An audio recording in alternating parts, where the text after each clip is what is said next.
Good day to you, Sir Madam. I'm Margie Hermoso, 23 years old, single.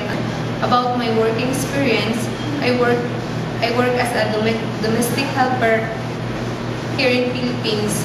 My duties and responsibilities are mopping the floor, cleaning the house, washing clothes, and take care of children.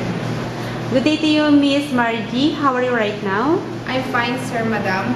So what do you think are the right attitude and characteristics of a good domestic helper? Sir Madam, the right attitudes and characteristics of domestic helpers are honest, humble, loyal, trustworthy, and patient. So since you're a first timer, how will you avoid your homesickness? Sir Madam, by making myself busy at work. Okay, so Miss Margie, can you sing a song for your employer's children? Yes, Madam.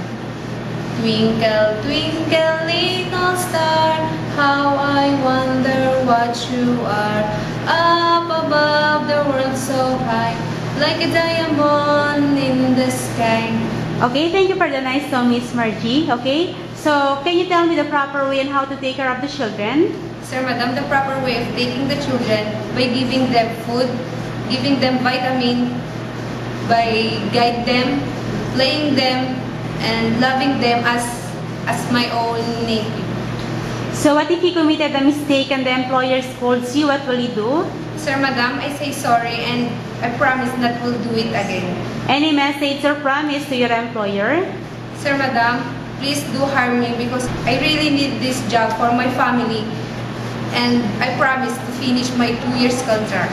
Thank you, Miss Margie, and hope to see you soon in Singapore. Thank you, Sir Madam.